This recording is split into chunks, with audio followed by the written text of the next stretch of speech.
Ernesto. Hey, Kevin. All right. Nicole, thank you for joining.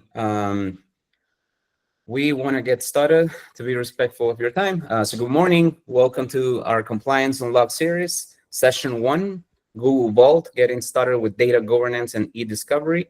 My name is Kevin Barona. I'm Director of Operations, and I'm with Ernesto Rivas, my Google Workspace expert.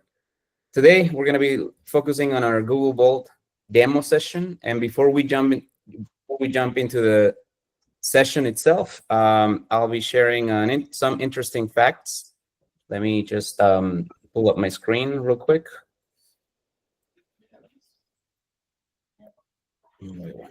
No. Perfect. So before we jump into the demo session, it's crucial to understand the why. Why has data governance is important as of 2025? So it's all about the numbers, right? Every single day, we generate an astonishing 328.77 million terabytes of data on a daily basis. To put that in perspective, the world's approx population as of today is about 8.1 billion people. That's like each of us uploading about 12 full HD movies or about 10,000 photos daily. So that's a big amount of data, every single person on Earth, right? In fact, 90% of the population and 90% of the world's data was created in the last 2 years. So that's a big amount of data in the last couple of years. And we have a graph right here that shows how the data has been increasingly over the past couple of years. And these numbers are not just fascinating, right? They highlight a global reality. Data has become central to how we live, work, and solve all kinds of situations, all kinds of problems. But the data explosion that we see on the graph has its challenges, especially in the workplace, right? And this is the purpose of this session, to understand why organizations need to govern their data. Why? The why to this focus demo session is reduce risk and ensure compliance. We want to make sure you guys meet industry regulated laws to protect sensitive client data. We want to enhance decision making, right? We want to drive more confident business decisions. Internally, externally. We want to improve data security. We want to ensure the sensitive data is handled correctly and be ready to delete purge data if needed. We want to increase operational efficiency. We want to be prepared to run, like the right IT queries and security processes to make sure that data is handled correctly from all angles, from an HR angle, from an IT security audit compliance need perspective. We want to make sure the tool is right there in the console. And lastly, we want to build trust, right? We want to demonstrate, whether to deals, prospects, our clientele, we want to demonstrate that we are responsible with data management. So without further ado, we want to show you how you can achieve this. And I will now hand it over to Ernesto for a live look inside Google Vault and how to run queries. Thank you, Kevin. Thank you for the intro. Well, thanks for joining to this session. Kevin just explained the why on the data governance, and I will explain to you how can you achieve this. So let me share my screen so that you can start taking a close look on this.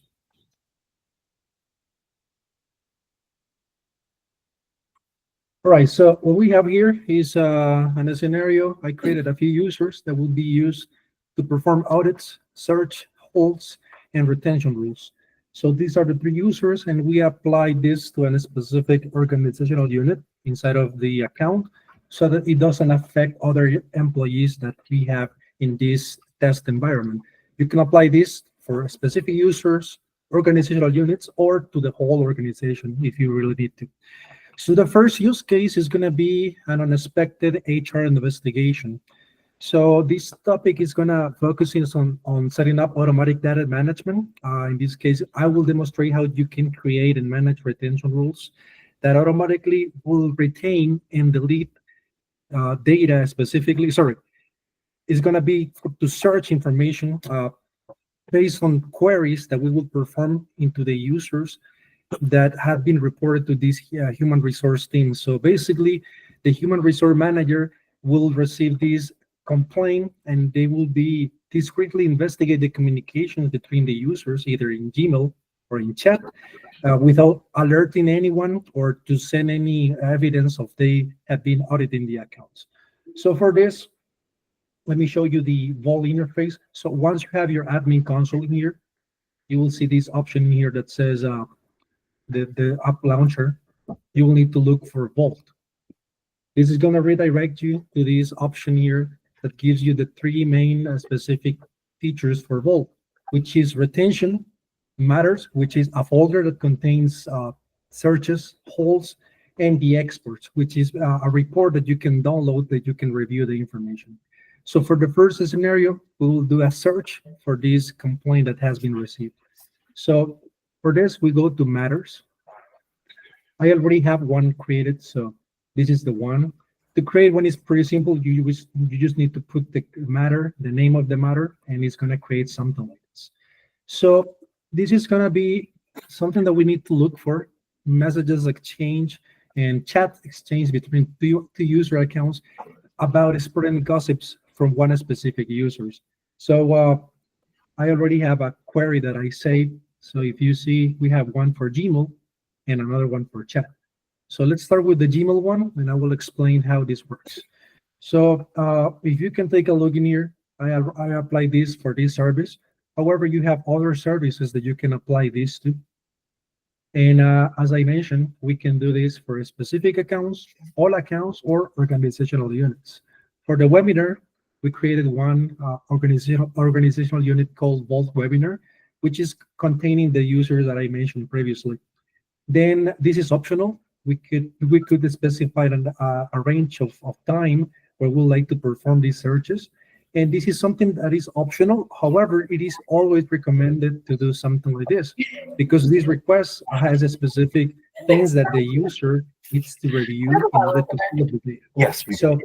I think we do. I added presentations, slides, capital and complexity, which is like a surname that has been given to this user, meme, talk frequently, and other different aspects that I have pretty much separated with search operators. You can use or, and even you can search from a specific user, a subject line, etc.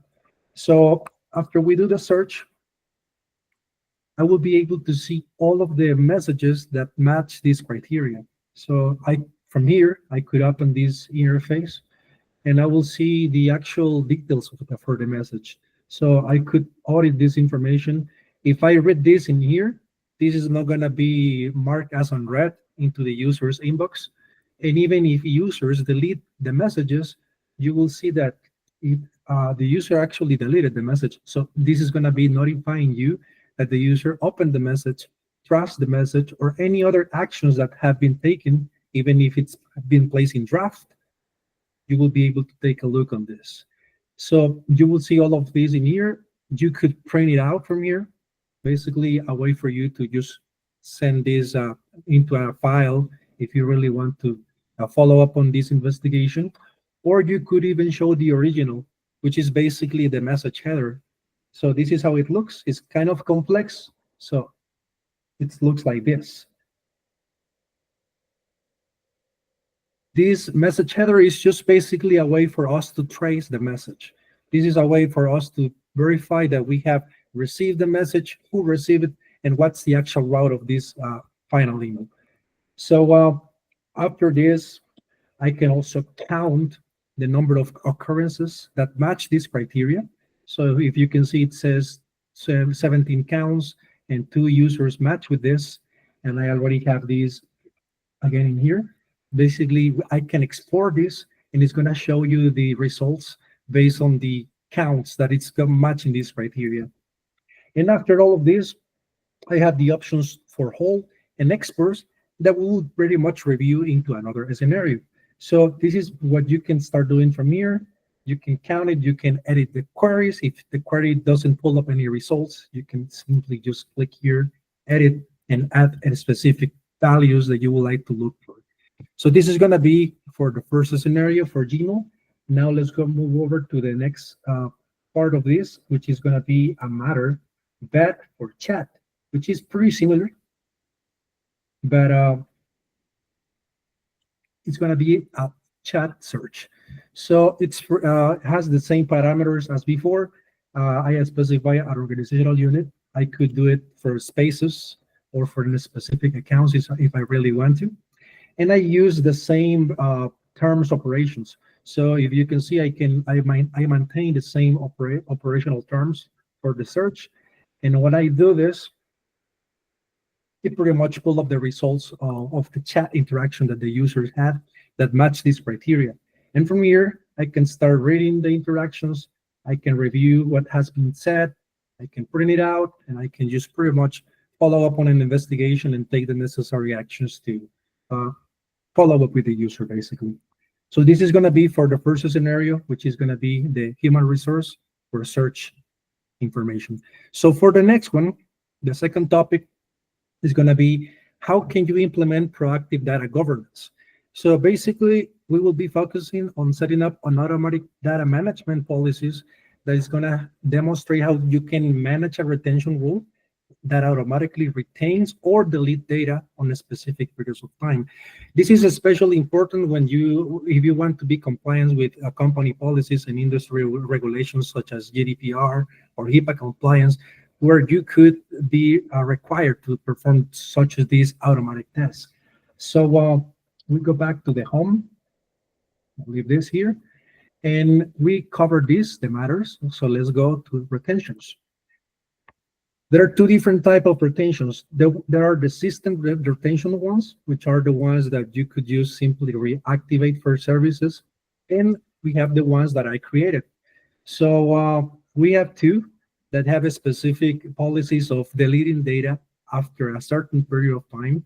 This can be from one all the way to more than 10 years. So you could retain the data for all that period of time. And you have the ones for indefinitely periods of time. So let me show you how they look. So for Gmail, for example, I created one organizational unit called Vault Purge. Why I did this? Because when I do this, if I apply a policy that is going to be deleting information, I don't want this to apply to the other organizational units. This is why I created one. I place one user in here, and eventually after the 30 days of the message that has been sent or received, the message is going to be purged permanently from the account.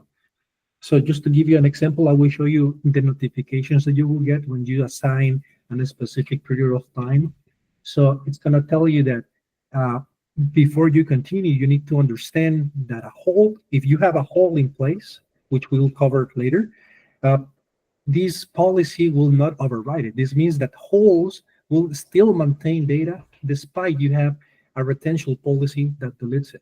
So you have holds in here.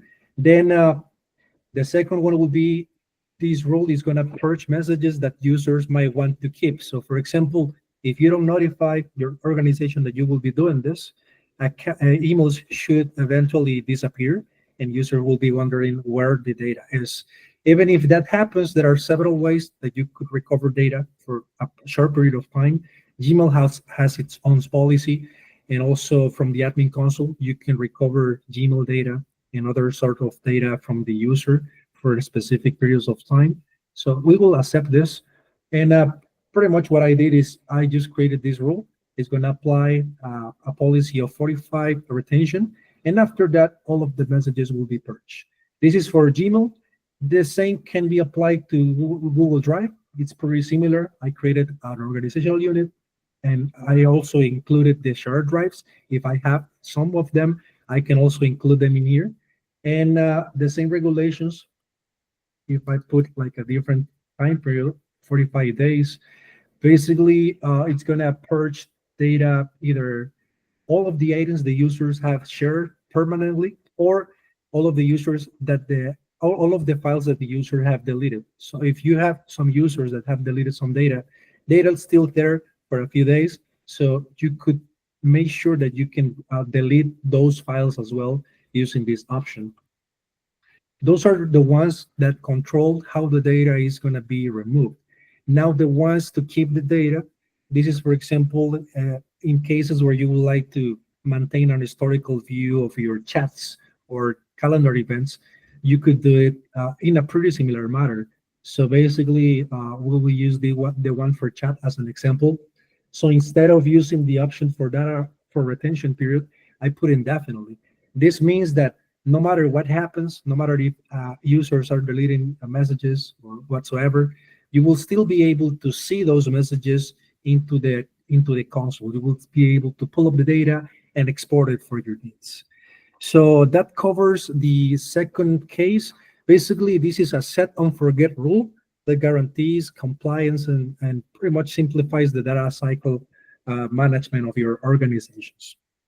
So for the next one, this is basically one that covers all of the different features that you can do in Vault, because it will involve the three main aspects, which is the retention, the holds, searches, and the most important, the exports. So for this one, let's go back to the home. And as I mentioned at the beginning, a matter is like a folder where you will contain all of your searches, all of the holds, and all of the exports that you really want to keep. So I created one called Project Phoenix Lawsuit. This is a scenario that your legal team has been advised that a customer or somebody is presenting a lawsuit against you. So you need to perform a legal hold, a search, and an export.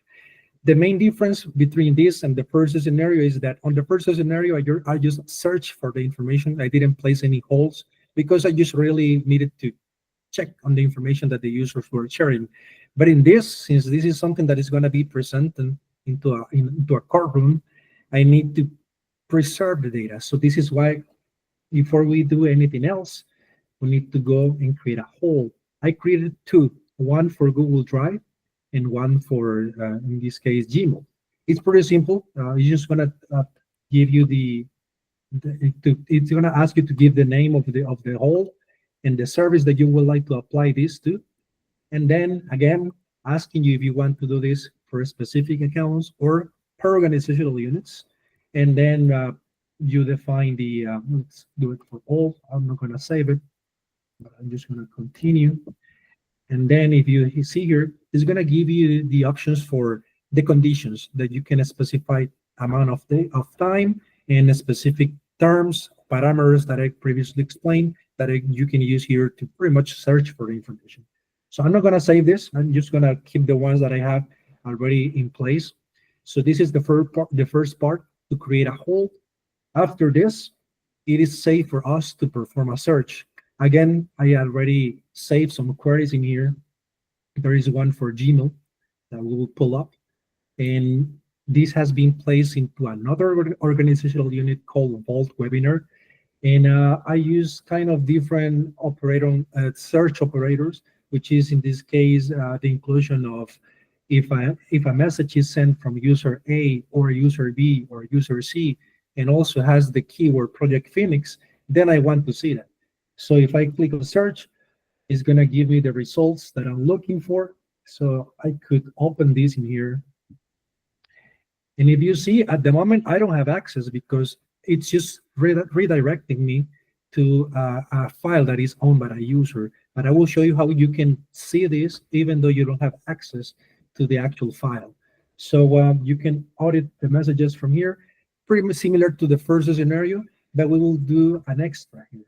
So after you have done your query, it is good to proceed with an export. So we will put this as a test just to show you. I already have some of them already saved, but I just want you to see how the process works. So this one is one that I will be using for an mbox or a PSD format. It will depend on the mail client that you would like to use to pull up this data. Usually PSD is the most common one, but you could use also mbox type of format if you want to export the information. So after you do this, it's going to be giving you this progress.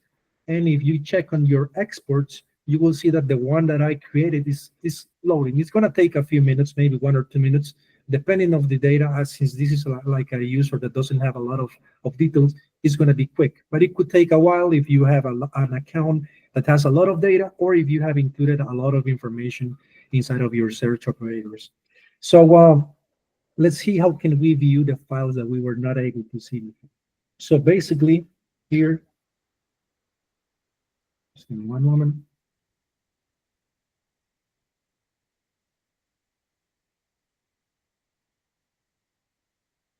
Let's leave here so we can check on the reports.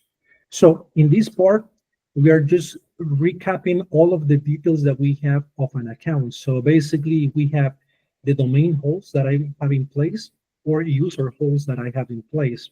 Now, let's go back to the matters one more time. Let's open the Project Phoenix one.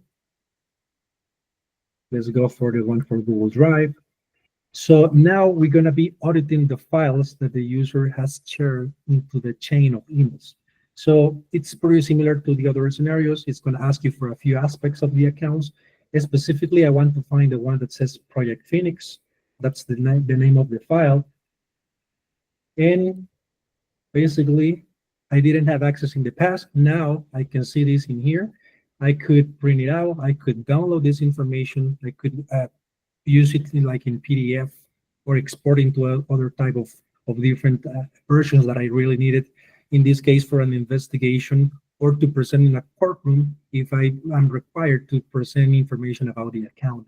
Aside from this, I mean, you cannot just download that information, but you could also, let's go back to the matters again so that I can show you what else you can do.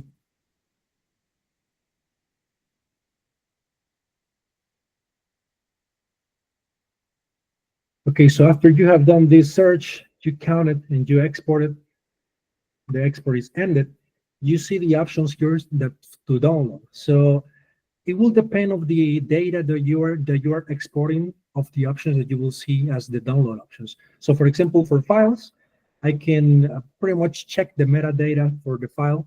This is going to allow me to check exactly what's happening with the file, the version, who owns the file, or the specific aspects that make this file unique.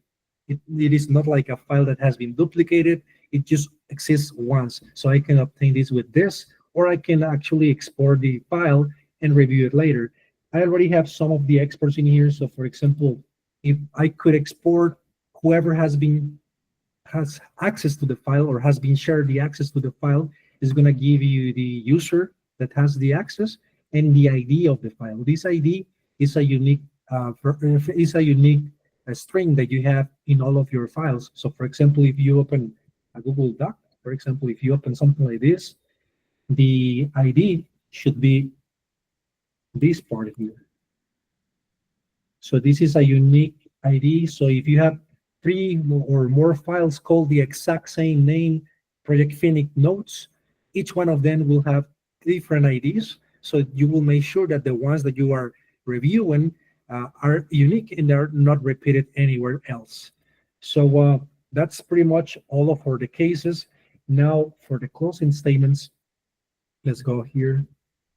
So there is something that I forgot. When we have a matter like this, I can share this access to delegated admins or admins in my domain. For this example, I will use Kevin to pretty much review the information. So when I do this, it's going to give me the option to copy the matter that I created, or I can just send him an email, and he will receive a notification telling that I am the owner of this matter, and I'm inviting him to pretty much search and verify the same information as me. So if Kevin, if you could do me the favor and share your screen and verify that you have access.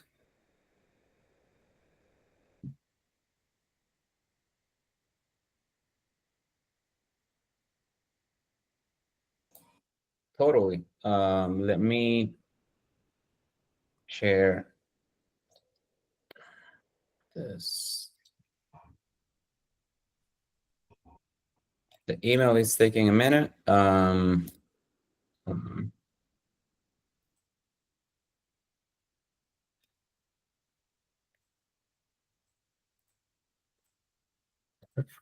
The email is taking a minute since we recently created the licensing for this test account not so long ago. But if you drop the URL here in the chat, Yeah. I should be able to pick it up and show you. Sure, let me send it over. Yeah, it might take a couple of minutes for the email to arrive. I just send it over. So you have two ways of doing this, either by, in this case, the ID or the search that I just paste into Kevin's chat, or I could just pretty much send him an email. Right. So this is just what we need is the matter ID, right? Once we have that, this should take us straight to the Vault interface, as long as I have admin rights, right? As long as I have Google Vault admin rights. And then I should be able to see Ernesto's matter.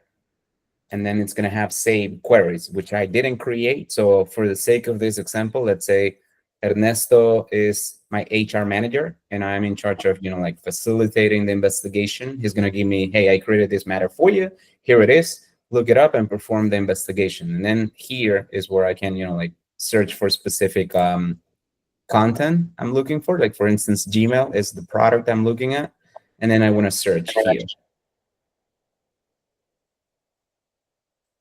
Perfect. Yeah, I'll let you continue, Ernesto. yeah, thank you. Okay, so basically, Kevin, you show us that users with admin rights could access to the, in this case, the matters that anyone in the organization with an admin access can create.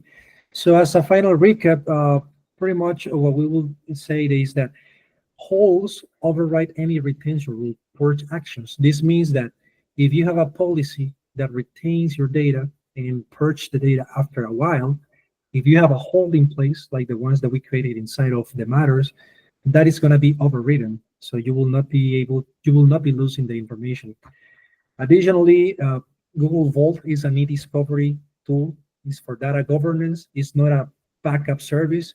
For backup services, we're planning, in this case, another webinar, which is going to be for cloud and backup modules. This is basically a way that you can create a copy or take a snapshot of your information, and it's going to prevent to delete or lost any type of information that you don't want to. Remember when I said that if you take an action of purging and you don't notify your users, so if you have a backup in place, you can still override this and pretty much still recover the information for a period of time that you specified in this service. So this is like the main difference. One is for retentions only. It's not going to be like allowing you to restore the data if the data has been deleted. And the other one is just a way to have your file saved that you can recover and replace into Google Drive, Gmail, or any other services. Additionally, some of the best practice that we can recommend to you is that you need to assign a clear ownership. In this case, I was acting as the human resource manager and also as the legal team department. So if you have your teams, you could assign them roles to access Vault so that they can perform these actions instead of the admin pretty much doing the process for them. Classify your data. This is basically a way that you can put specific controls in how public, internal, or confidential information is being shared, and you can apply the specific actions towards this type of data. Also, define clear policies. As we did, we covered a few policies, some for data retention indefinitely, some of them for purging actions, and even legal holds. So you need to also have a clear goal in mind of the data policies that you need to apply into your organization. And the most important is the automate where possible. So if you remember when we did the retention, this is something that I just need to configure once. I don't pretty much have to ever go back here unless I want to change any of this. So once I define these rules, I can just pretty much close this and all of the information will be retained and I will be able to audit this information without any problems. We'll be sending this Google site to you that we developed using Gemini, of course. So basically, this contains some helpful support articles that are based on the webinar that we did today.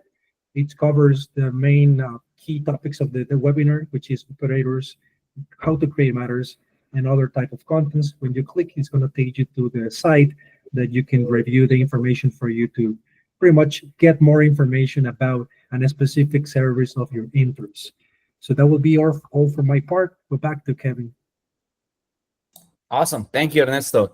So before we move to next steps and closure, I want to hear from you guys. Are there any questions? Any specific questions you like answers? We can have a couple of minutes to review unique cases if you have some, or very specific unknown questions from y'all send. If not, we'll move to next steps. Gotcha. Thank you, Nicole.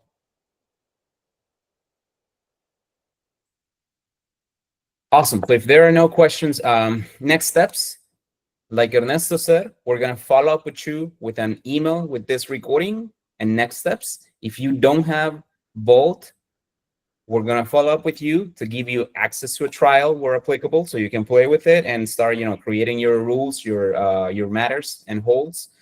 If you have Vault already and have a unique situation, like I said, where you like a free consultation, let us know for expert advice. And lastly, stay tuned for the session number 2 in the coming weeks, where we're going to uncover the complementary part of Google Vault, Google Workspace data backup. Like Ernesto said, one of the key takeaways of this webinar session is retention is data retention, not data backup. So we're going to have a follow-up session to review how to back up your data, and more specifically what we mean with Google Vault data retention, not backup. From an IT perspective, you have to have a license for Google Vault to retain your data. So the minute you let go of the license, the retention configuration, the retention policies are gone, right? So Google Vault is not to be used as a Google Workspace backup mechanism. We're going to have a dedicated solution for that in the next coming weeks.